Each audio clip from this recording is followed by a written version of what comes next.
Bankman-Fried has just been arrested by Bahama authorities in addition to US authorities. With the recent FTX saga, it is a rather complicated subject, and I'll break it down as simple as possible in this video. Founded in 2019, Sam Bankman-Fried, in addition to a couple of his college friends, started FTX, a crypto exchange. Many investment companies came in early, investing over $2 billion into the crypto exchange. It actually got so big that it was competing with the bigger exchanges like Coinbase, Crypto.com, and Binance. Sam Bankman-Fried, who is still extremely young, started this company from his own bedroom. And the real success really grew, and you guys will see this will be the main issue in the next couple of months, is due to sponsorship deals with a bunch of other famous people, the likes of Kevin O'Leary, Tom Brady, YouTubers like Stephen Graham.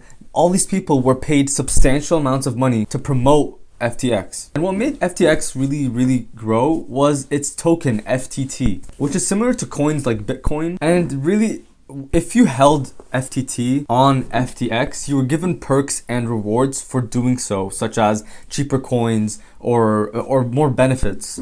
It even traded at around $22 a coin. So with all this good that's been going on, it was making a ton of money. You know, it was growing. Everyone saw SBF as this guy, this entrepreneur who was giving money back to the poor, giving away all his money. He had this great reputation. So what went wrong? So leading up to the collapse on November 6th, FTX's balance sheets were leaked. The only issue was that it was $9 billion in liabilities to FTX. What this meant was they are at a $9 billion loss, and they only had around $1 billion in assets. Many people thought that they had enough money to cover the money made and given to by people on the exchange. For example, if you go to a bank, you're gonna assume that they have money there.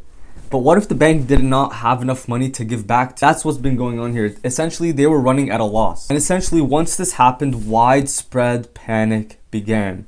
Many people started taking out their money, and FTX had to do something about this, and they did so by stopping all withdrawals on November 8th. This could be for a variety of reasons, but mostly because, let's say you're a bank, if everyone removed their money from your bank, you'd be an insolvent bank. You know, your bank will go bankrupt. So FTX had to stop all trades until that was fixed. And up to this point, FTX owes around $8 billion to people on their exchange. This all happened in a matter of days, where people now are owed money around $8 billion, and all this panic ensued, and it's chaotic. And just 3 days after, although saying that he had enough money to pay back everyone on the exchange, SBF stepped down as CEO of the company and said that there was a possible hack on the exchange, with millions of dollars of tokens stolen and people's funds missing. Once this all ensued and everything was leaked, it was found that $10 billion of client funds, your money, my money, everyone who was on this exchange, just went missing. It was found that all this money was moved to Alameda's Research, this other company.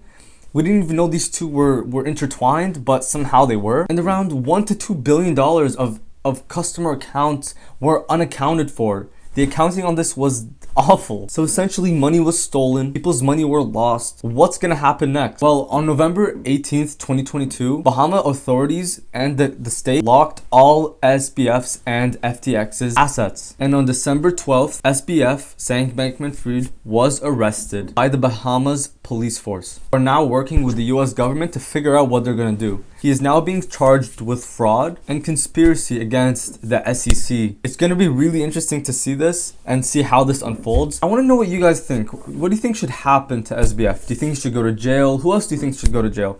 Personally, I think this guy should be punished for his crimes, as well as anyone who is in significant power within this whole scheme. And yeah, people who lost their money. It's really awful. So yeah guys, that's the video. Thanks for watching. I'll keep you guys tuned on what happens next, but this is really crazy. I mean, $10 billion, where did this money go? It's gonna be so interesting to see how this unfolds.